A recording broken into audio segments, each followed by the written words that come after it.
The Council of Interstellar Concordance convened in their usual lopsided formation.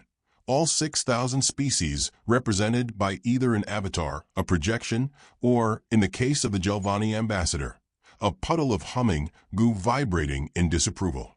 The air, which wasn't technically air in any human sense, buzzed with ceremonial tension. Before we begin discussing the tariff violations in Sector Theta 12, droned the presiding mouth of Zellner, there is an item of dire importance brought forward by the Temporal Historians Guild. A dozen tendrils rose across the forum. Yet again, sighed a representative from the Karkle fraternity, smoke coiling from his gills. Is this another doomsday prophecy involving mammals? No, said the mouth. It's about rule number 1. The hall fell still, like a story that stopped mid-sentence. A small, blinking image appeared in the air above them. A human bride, laughing, clutching a bouquet of sunflowers. A man stood beside her, awkward in his tuxedo, wiping sweat from his brow. General Scarth of the Valkyr Dominion leaned back in his war, thrown several light years away, bored to death by the transmission. Human brides, he scoffed, voice crackling through the galactic net. Again with the brides? You would do well to heed this, General, replied the Zellner mouth, solemn now. Rule number 1 exists for a reason. Scarth grunted, mandibles flexing in irritation. I've conquered lava worlds and hive empires. You want me to fear an event involving cake and delicate fabrics? One of his own advisors, a skeletal Xenarchivist, leaned closer. The last time a bride was interfered with, an entire fleet disappeared. And they didn't fire a shot. No one ever found the remains. Scarth waved a hand dismissively. Legends. Ghost stories made up by cowardly species. Humans are soft, sentimental. Look at them, falling in love, reciting vows, playing primitive music. Not even armed. He leaned forward, talons drumming against the console. And yet you all bow to them. That tells me they've cast a spell over you. I intend to break it. Across from him, a real-time feed played. A wedding on Ganymede Colony 6. Sparse buildings, clear domes, and floral arrangements imported from Earth. A simple ceremony. Unarmed guests. The bride, young, fair-skinned, in a lace gown, smiled like someone who didn't yet know what the universe could do to beautiful things. Scarth tapped his claw. Prepare the drop pod. I'll take her personally. No, hissed the Zeon. You'll damn us all. But the general was already gone, cloaked in shadow, descending toward the unsuspecting celebration. The wedding was going well. Sarah Jean Carter had just finished her vows when the sky cracked open. It wasn't thunder. It wasn't a ship arrival or atmospheric disturbance. It was an entrance. Metal howled as the Valkyr war pod split the horizon, flames licking its hull as it slammed into the dry dirt road beside the chapel. A tremor rocked the seating rows. Dust and petals flew in all directions. Guests screamed. Groomsmen dove for cover. A small child shouted, "Cool." Sarah blinked. Her groom, David, turned to shield her, but he wasn't fast enough. The pod hissed open like a serpent yawning. General Scarth emerged, 8 feet of armored arrogance, silver plating glinting in the artificial sunset. He looked ridiculous and terrifying all at once, like a murder statue with delusions of grace. "Which one is the bride?" he asked, voice like cracking granite. No one answered. He scanned the crowd, his gaze finally landing on Sarah. "You," he said, stepping forward. "You'll do." David tried to step between them. "You need to leave now. You don't understand." Scarth backhanded him into the dais with casual ease. The bridesmaid screamed. The best man reached for a ceremonial saber. Scarth crushed it underfoot. "Any other objections?" he asked. The answer was stunned silence. He seized Sarah by the arm, gently for his species, but to her it felt like being clamped in cold steel. "You will be returned in due time." "Perhaps. I am merely testing the limits of this ridiculous superstition." Sarah said nothing. She stared at him, eyes wide. Not with fear, but with something else. Calculation? Amusement? Scarth didn't notice. He threw her over his shoulder like a sack of rice and disappeared into the pod. It launched moments later, leaving a smoking crater and a stunned crowd in its wake. David sat in a medical chair, ice pack on his jaw, blinking dazedly as military personnel swarmed the ruined wedding site. A tall woman approached him, her blonde hair pinned back, a clipboard in hand. She wore a dress 2 shades too cheerful for the setting. "David Carter?" she asked sweetly. He nodded. "Commander Elsie Ward. Human Response Initiative. I'll be handling your bride's retrieval." He blinked. There was no warning. He just took her. "Yes," she said, flipping a page. "Which is unfortunate. And rather stupid. You'll get her back?" She smiled gently. "Of course. But not because of the emotional component. This is a violation of Galactic Rule 1. "What is Rule 1? He asked, still dazed. She looked up from her clipboard. "Don't attack human brides. Ever." "Why?" She paused, then said with a shrug, "Because the last species that tried doesn't exist anymore. Now get some rest. We have an interstellar incident to manage." On board his flagship Ruthless Clarity, General Scarth paced before the observation window. The bride sat calmly in a cushioned chair behind him, still in her gown, sipping water through a straw. She hadn't screamed. She hadn't wept. She'd merely said, "Do you have lemon?" Scarth couldn't make sense of her. "You're taking this rather well," he said. She looked up at him, expression neutral. "I've been to family reunions. This isn't that bad. I've taken you to make a point." Sip. "You're making some kind of point." Scarth loomed closer. "You are not afraid of me. I'm very good at compartmentalizing." He narrowed his eyes. "You humans. Always pretending to be harmless." "We don't pretend," she said, finally setting the cup down. "We just don't say everything out loud." He snorted. "Your kind survives by alliances.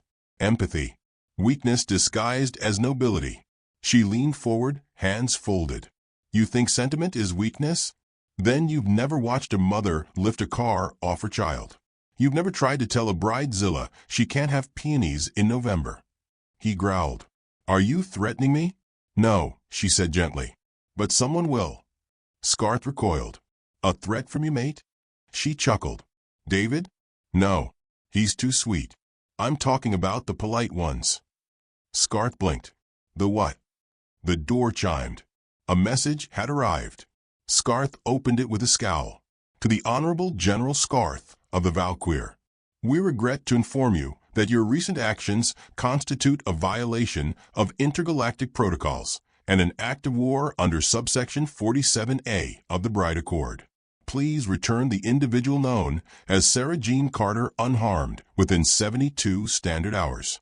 Failure to comply will result in consequences. Warm regards. Commander Elsie Ward, Human Response Initiative." Scarth read it twice. It wasn't the content that disturbed him. It was the tone. Formal, pleasant, dangerously cordial. He crumpled the message. Sarah watched him. "You just made this personal," he muttered. She smiled. "I hope you brought backup." On Earth, in an underground chamber beneath Nevada soil, Commander Elsie reviewed Scartha's location. Beside her, a holographic model of his fleet rotated slowly. "How long until we reach his perimeter?" she asked. 16 hours, her aide replied. "But ma'am, he's heavily fortified.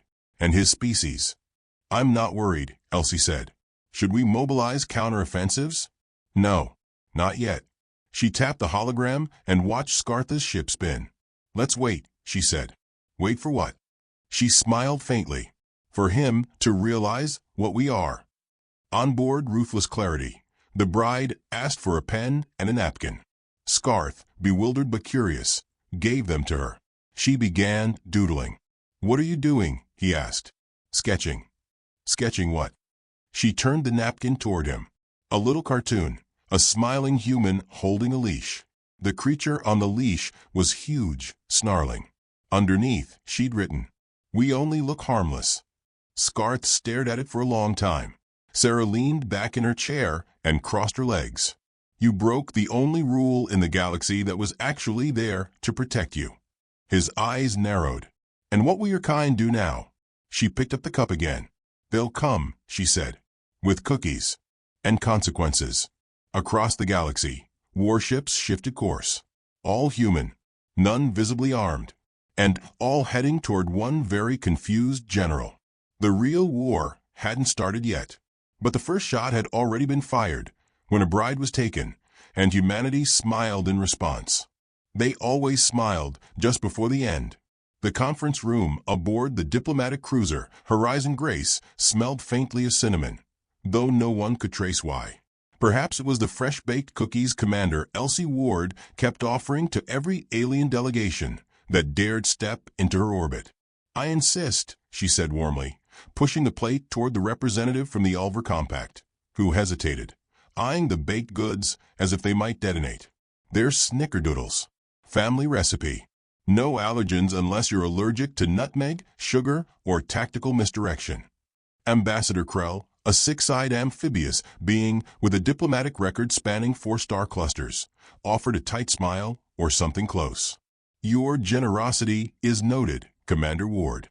However, I must express my concern that humanity's approach to this crisis is, how do you say, ominously casual?" "Oh, I wouldn't say ominous." Elsie crossed her legs, tilting her head. "Methodical, perhaps. Purposeful. And let's not forget respectful. We haven't even raised our voices. General Scarth has not responded to your transmission." "I know," she said sweetly. "And we've chosen not to escalate." Krell leaned forward. "Your kind has dispatched 17 vessels to his position." "Yes," she said. "But we're not pointing anything at him. Your fleet has cloaked." "Only partially. For privacy. And the ships that were orbiting the Shevler system. Gone." She smiled again, this time wider, as if he'd complimented her gardening. "Gravity's unpredictable out there. Maybe they tripped." Krell stood, visibly flustered. "I came here to prevent a war, not to engage in a dinner party wrapped in threats." Elsie rose as well, straightening her blazer with one gentle tug. "Then let's ensure no more brides are touched, yes?" His gaze searched hers for anything resembling fear or hesitation. He found neither. Only a level of calm that could have frozen the sun. Behind her, a wall screen displayed a peaceful Earth beach. Children building sandcastles. Couples walking hand in hand. It looped silently. She gestured toward it. "You see, Ambassador, we don't like war. We're not good at it." Krell hesitated. "We're excellent at ending things," she added, almost whispering. "But war? Messy. Loud. Too much screaming." He left without another word. Elsie sighed, picked up a cookie, and scribbled something in the margins of her clipboard. Across the room, her aide, Tomlin, approached. "Another ambassador running scared?" "Better scared than missing," she replied. Tomlin lowered his voice. "Our operatives near the Valkyr front lines say Scarth has made no attempt to move the bride. He's holding position in low orbit around Virulon Moon." "Good," Elsie said. "He still thinks this is about dominance. And if he doesn't blink," she bit into the cookie, "then we'll do what we always do. Kill them with kindness. Figuratively, of course." On ruthless clarity, Scarth paced in tight lines. His lieutenants watched from a distance, too afraid to interrupt his brooding. "The humans haven't retaliated," he snarled. "No demands. No force mobilized. No bombastic declarations. Where's their famous fury?" "Sir," said a smaller Valkyr tactician, "they've deployed ships. Probes have disappeared. Entire listening posts are offline. I believe they are retaliating." Scarth turned on him. "They haven't done anything. That's the problem. We're supposed to be at war, and they're sending pastries." Commander Ward's last message included a care package, the tactician said weakly. There were also scented candles. "She mocks me," Scarth growled, flexing his claws. "She thinks we are fools." There was a long pause before the tactician whispered, "Permission to speak freely, sir?" Scarth gave a curt nod. "I believe she doesn't think at all about us. Not in the way we think of ourselves." Scarth's stare was a blade. The tactician bowed and stepped back, wisely silent. In the holding chamber, Sarah sat cross-legged, now in casual gray jumpsuit attire provided by her captors, calmly braiding her hair. A tray of food rested untouched beside her. When Scarth entered, she didn't look up. "You become quite the centerpiece of galactic diplomacy," he said. She hummed. "Are there any strawberries?" No. Pity. He stood over her. Your people are playing games. They're not games. She tugged gently at the braid's end. More like rituals. Do they think to shame me into releasing you? No, she said softly. They think you already lost. Scarth scoffed. You mistook silence for weakness, she continued. But humans don't shout when they're angry. They reorganize. Quietly. I am not afraid of your commander.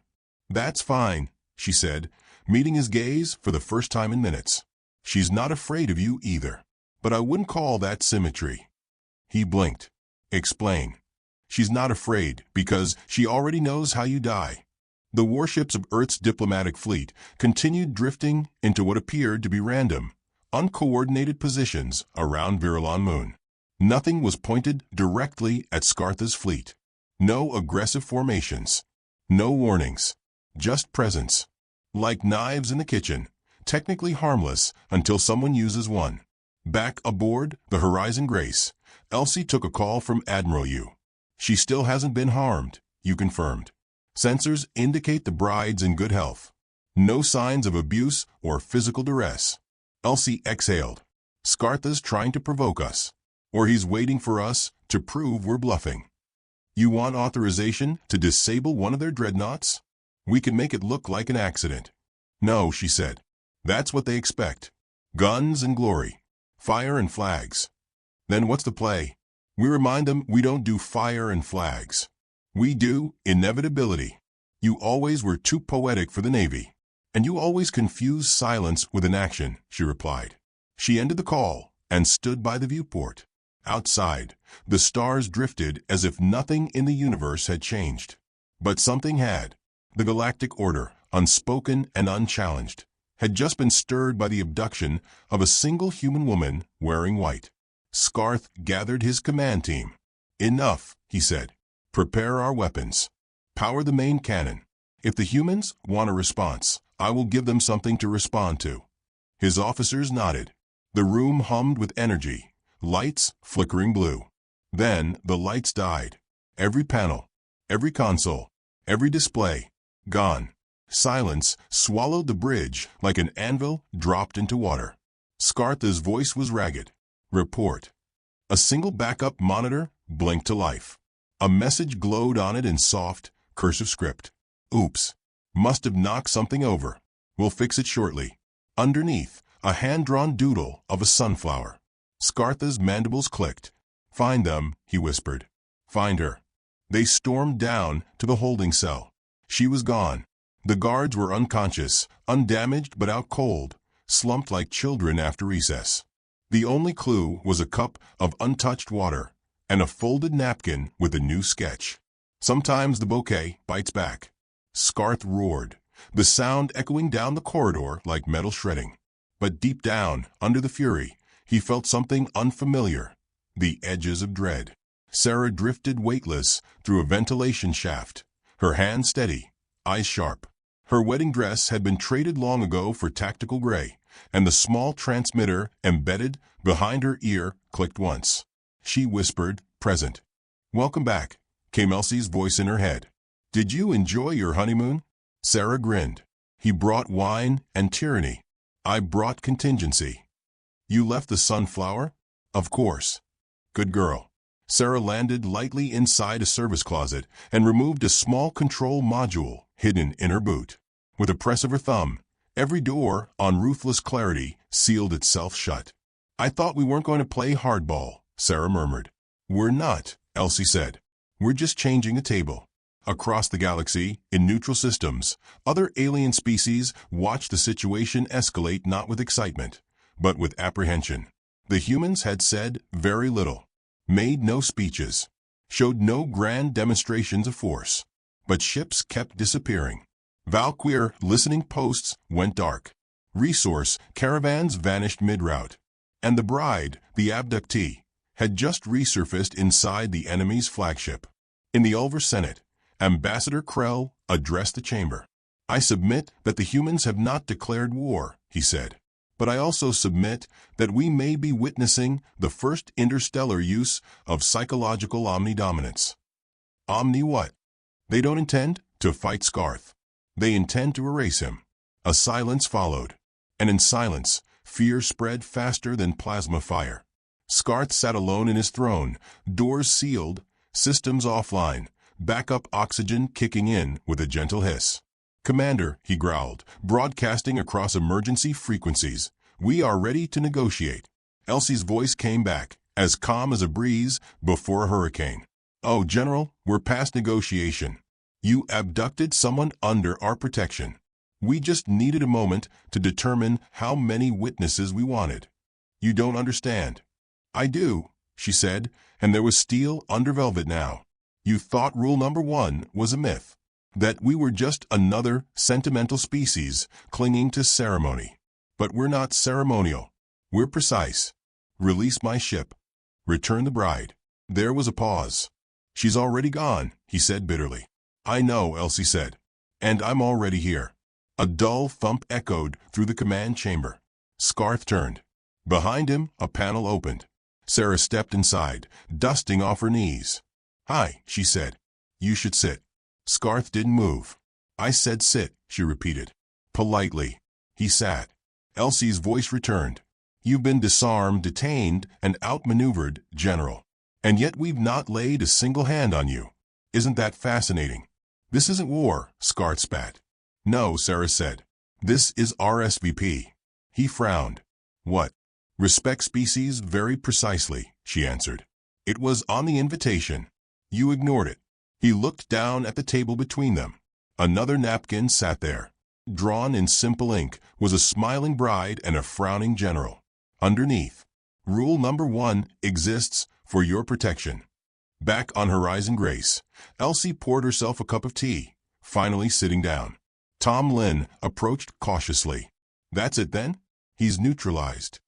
"Yes," she said, and embarrassed. "Won't he retaliate?" "No," she said. "Retaliation is loud. We taught him what happens when you whisper." The stars outside continued to drift. "You think the galaxy understands now?" Tomlin asked. "No," she said. "But they're listening. And they're frightened. That's enough for now." She took a sip, closed her eyes, and exhaled. The war never officially started.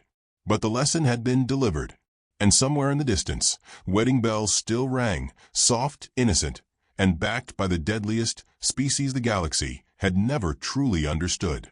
Until now, the Galactic Archive was buried deep beneath the fifth moon of Iller, guarded by time-locked vaults and paranoia. Only a dozen living beings were permitted to access its innermost vaults. One of them, Elder Son Harrowen, shuffled through the firelight of the central chamber with trembling claws. His fur, once black, had faded to the hue of tarnished bronze. He had seen empires rise, watched languages vanish, witnessed species collapse beneath their own arrogance. Tonight, he read aloud from a scroll that predated light speed. "Let it be known," his voice crackled, "that in the era of the Volari supremacy, humanity was considered insignificant, soft, scatter-minded, decorative." A rustle of laughter from the circle of listeners, historians, skeptics, diplomats in training. Harrowen looked up sharply. "You laugh. The Volari did too." Silence returned. He unfurled another page, this one covered in ink still sharp with age. But they learned the truth. Not in grand battles. Not with fleets. No. They learned when their chancellor's daughter, engaged to a minor Earth envoy, was mocked in open court. She wept and smiled. Then she made a call. He looked up again. The Volari no longer exist. Murmurs passed between the students. Some scribbled notes. Others squirmed. One, a young insectoid with wide eyes and a translator cuff, raised a limb. "They didn't declare war?" "They did not," Harrowen said. "They were invited to a garden party. And 2 weeks later, their neural lattice collapsed." "But how?" Harrowen smiled softly. "That's humanity. They weaponize sentiment. They wield civility like knives." He closed the scroll. "You are witnessing it again." General Scarth had not eaten in 22 hours. Not because food was scarce, but because appetite required stability. And stability had been replaced by doubt. Sarah Jean Carter sat calmly on the other side of the detention room, not detained, simply present. Her hair was pulled back into a practical braid. Her sleeves rolled to the elbow, revealing thin wrists and a tiny tattoo on her forearm. A daisy, crudely drawn. "I underestimated you," Scarth said finally. She tilted her head, considering that. "No. You misunderstood me. Is there a difference?" "Yes," she said, setting aside the small sewing project she'd been focused on. "One suggests an error in scale. The other's a complete failure of category." Scarth looked at the needle, thread, soft blue cloth she was stitching into a baby blanket. "You're making that now? I like to keep my hands busy when surrounded by predators." "I am not a predator to you." She gave him a small, weary smile. "You were never the one I feared." He stood, pacing again, metal footfalls echoing through the room. "I believed you were bait, that your people used you to provoke me." "They didn't use me," she said. "I volunteered." "Why?" "Because you'd believe I was helpless." He paused. "You played a role." She nodded. "So did you." A brief silence passed, thick as oil. Sarah looked toward the small viewport, where the black of space blurred into the faint golden shimmer of Virilon's atmosphere. "They'll come soon." Scarth clenched his fists. "To kill me?" "No," she said. "To bury you."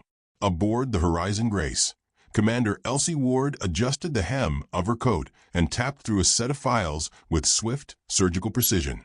She spoke without looking up. "Begin upload." Her technician hesitated. "Are you sure, ma'am? These are very old files." "That's the point. Every galactic species fears what it understands. I want them to fear what they don't." The technician nodded and initiated the sequence. Moments later, across 20 sectors, an untraceable data leak unfurled. Every broadcast, every planetary net, every research node received fragments. A battlefield rendered silent, strewn with weapons but no corpses. A diplomatic transcript ending in 30 simultaneous resignations. An image of a child holding a balloon, walking past an obliterated Valari temple. A napkin sketch mailed anonymously to a warlord the day before he disappeared. The final fragment was a human voice, female calm. "We don't chase. We wait. And we smile." By the time the transmission ended, 6 minor alliances had called emergency sessions. In the galactic trade capital of Bektros Prime, over 1,000 alien dignitaries gathered in the High Assembly Spire to watch a live feed from the Virilon sector. A host from the Shaki race clicked its mandibles nervously. The humans have surrounded ruthless clarity without firing. Can they actually breach it? "No need," whispered a Batur elder. "They've already infiltrated." "How do you know?" "The bride escaped." Gasps spread through the chamber. "But Scarth still lives," said another. "For now." A third leaned forward, his blue skin pale. "Why didn't they simply attack?" The elder smiled. "Because attack implies equality. This is correction." Sarah stood in Scartha's throne room, a space designed for intimidation, with high ceilings and gold-veined columns. She looked small there, purposefully so. Scarth remained seated, shoulders low, mandibles tight. She approached a console, tapped it once. A hologram burst to life, footage of her wedding, the moment before his drop pod split the sky. "You chose to interrupt love," she said. "Do you know what that looks like to humans?" "Sentiment." "Sanctuary," she corrected. "Same thing." She turned to face him fully. "No. Sentiment is memory. Sanctuary is defense. We defend our weddings like you defend your homeworlds. Your species is chaotic, impulsive, arrogant. We're adaptable, unreadable, relentless." She smiled faintly. "You invaded a moment, not a place. That was your mistake. I took a bride." "No," she said, stepping closer. "You opened something, and now we're inside." He stared at her, trying to read her expression. "I don't want your death," she said. "I want your legacy shattered." His voice cracked. "You'd rather humiliate me than destroy me?" "Yes," she said softly. "Because shame echoes longer than silence." Elsie watched the scans come in. The ship structure was failing in small, inconvenient ways. Nothing fatal. Just uncomfortable. Temperatures skewing. Doors opening slightly off cue. Lighting tinted wrong. No explanation. Her team didn't need one. This was phase 2, discomfort, dissociation, dismantling identity by inches. "You think he'll break soon?" asked Tomlin. "He's already breaking," she replied. "It's just a matter of what kind of pieces we want. We could end this. We are ending it." Elegantly. Tomlin glanced out at the slowly rotating Valkyr ship. "What happens when the galaxy realizes we're not what they thought?" Elsie took a breath. "Then maybe they'll finally stop poking us with sticks." In the mess hall of ruthless clarity, Sarah sat with a few of the younger officers. No guards. No chains. They stared at her uneasily, unsure whether to fear her or serve her coffee. She broke the silence. "You know the first thing a human baby learns?" They shook their heads. "Eye contact. Then smiling. Then patterns. We're very good at patterns." One of the Valkyr frowned. "That's not special." She sipped her coffee. "No. It's preparation. We read behavior before we can speak. It's how we survived before we had tools." Survived what? Each other. They looked at one another, quietly unsettled. "We're not apex predators because we're strong," she said, setting the mug down. "We're apex predators because we look harmless until we're not." She stood and left them with that.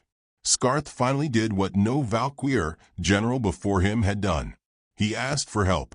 His message reached the High War Assembly with urgency and shame baked into every syllable. But by the time they received it, their own ships had already vanished. Their command servers were glitched. Their finance caches had been rerouted gently, politely, into educational funds under human-operated charities. No shots fired. Just silence, space, and the knowledge that their name would be a cautionary tale in every galactic academy for the next 10,000 years. In a garden on Earth, under blooming almond trees, David Carter waited by a pond. He was in the same tuxedo, now tailored better. His hands were steady. A small, silver shuttle landed near the edge of the path. Sarah stepped out. He smiled. She walked into his arms like she'd never left. From a nearby bench, Elsie watched. Tomlin sat beside her. "She'll debrief tomorrow," Elsie murmured. "But today's hers." Tomlin nodded. "So that's it?" "No," she said. "That's the moment. Of victory? Of mercy." On the Valkyr homeworld, a statue of Scarth once stood in the Central Hall of Honor. It was taken down 3 days after his return. No public announcements were made. Just a silent understanding. His name was no longer used. But in the alleys, in the halls of military academies, new slang formed. "Don't go full Scarth," they whispered. Which meant, don't provoke the quiet ones. Don't interrupt the wrong rituals. And above all, don't ignore rule number 1. In a quiet room, aboard Horizon Grace, Elsie penned a note in ink. "To whom it may concern, we appreciate your curiosity. We truly do. But Earth's ceremonies are not to be trifled with. We mourn, we love, we rage, we wait. We forgive, sometimes. But we do not forget. This was not a war. This was a reminder." She sealed it with wax, pressed a daisy into the edge, and sent it drifting into the data stream, untraceable. It would find its way to someone eventually. It always did. The Grand Chamber of the Galactic Council had never been so quiet. No gavel. No formal salutes. No anthem. Just the rustle of ceremonial robes and the subtle whine of a translation grid desperately trying to keep up with the tension. Representatives from over 1,000 species lined the tiers in shocked, squirming silence. Holograms flickered across the central display, each one detailing the same absurd, horrifying truth. Humanity had never declared war, and yet they had dismantled the Valkyr Dominion in less than 10 days. There was no debris, no blood, no glorious final battle to broadcast. Just vanishing ships, inaccessible vaults, fried neural command loops, and an empire that now existed only as a lesson. And it had all begun with a wedding, a smiling bride, a bouquet of sunflowers, and a simple rule everyone had known, until someone chose to ignore it.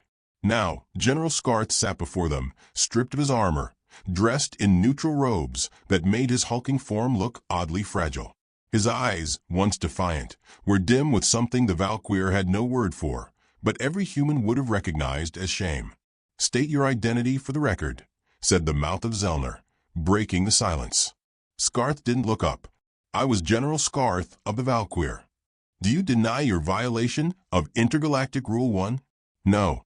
"Do you understand the ramifications?" "I do now." There was a flicker in the air as a new figure entered the central platform. She wore no crown, no military insignia. Just a navy blue blazer over a dress 2 shades too cheerful. Her presence didn't thunder, it settled, like gravity suddenly reasserting itself. Commander Elsie Ward adjusted the cuff of her sleeve and approached the dais. "Madam Representative," the mouth said carefully, "Earth has not been summoned." "And yet we were touched," Elsie replied, calm and clear. "So we've arrived." Several members of the council stirred. A few looked away entirely. "Your people have dismantled a sovereign power," the mouth pressed. "No," she said gently. "They dismantled themselves. We merely introduced friction. Their instability did the rest." A drone circled above her, recording every word. The council would make a public statement later, of course. Some sanitized version of this. But this moment, raw, unedited, would survive in whispers. Scarth looked up. "Why didn't you kill me?" Elsie turned to him. "Because that would have been loud."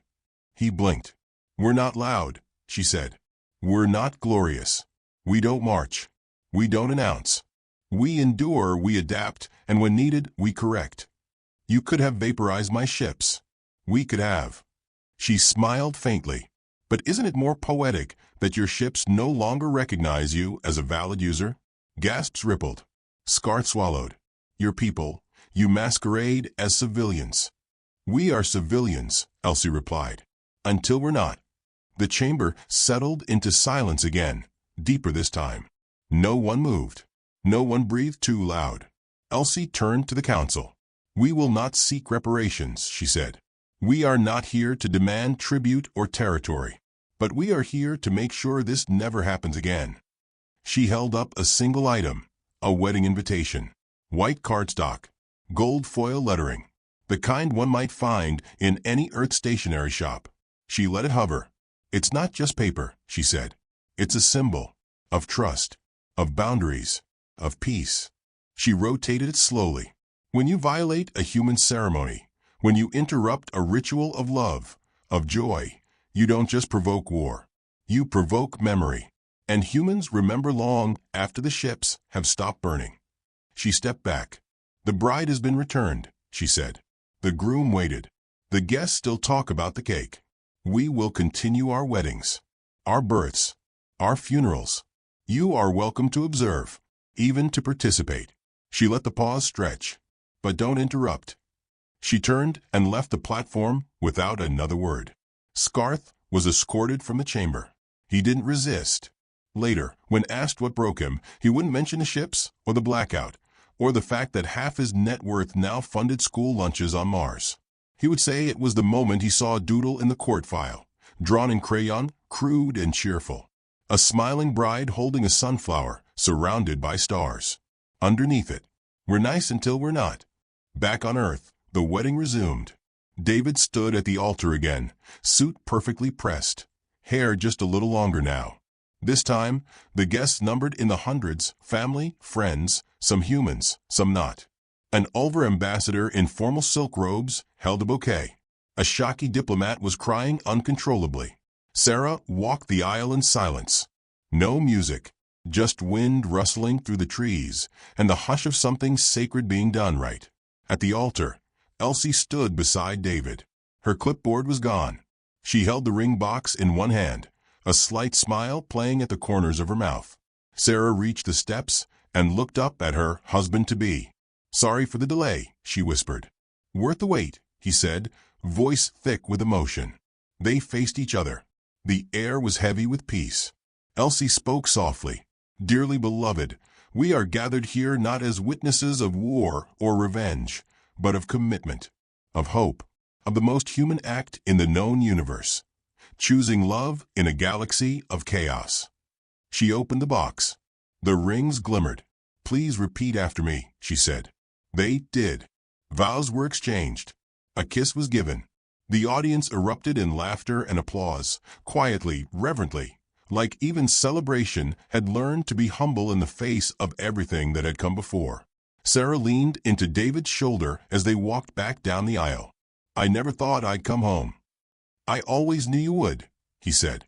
She squeezed his hand. "I missed the cake. There's plenty left." In the sky above, 3 Earth ships hovered in passive orbit. No weapons visible. No threats transmitted. Just a reminder.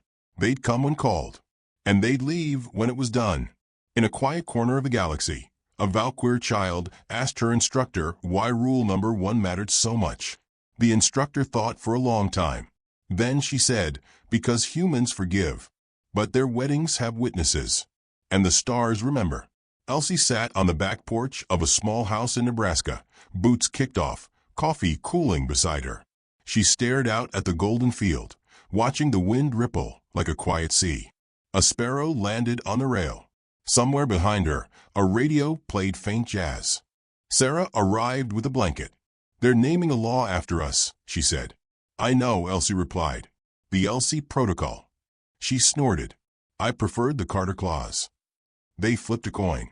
"I should have cheated." They laughed. Then fell quiet. Sarah sat down. "He sleeps with the light on, sometimes." Elsie didn't ask who he was. She just nodded. "I keep telling him the danger's past," Sarah said. "But I'm not sure I believe it." "It's past for you," Elsie said. "But the galaxy? It'll take time." Sarah looked down at her hands. "We changed things." "No," Elsie corrected her gently. "We reminded them." Sarah leaned her head against Elsie's shoulder. "I'm getting married again," she said softly. "Renewing the vows." He asked. Elsie smiled. "And will there be sunflowers this time?" Sarah grinned. "Only if I don't have to throw the bouquet." They sat in silence, the breeze settling between them like an old friend. And far, far above, in the endless dark, stars continued to wheel and burn, quietly, carefully. No one touched another bride. Not again. Not after Earth smiled.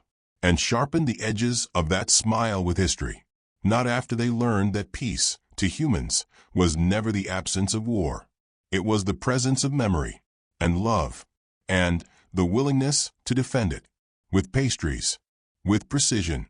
With pastel-colored vengeance. And the last rule, now etched into galactic law, was simple. If a human invites you to a wedding, attend. But do not interrupt. Not ever again.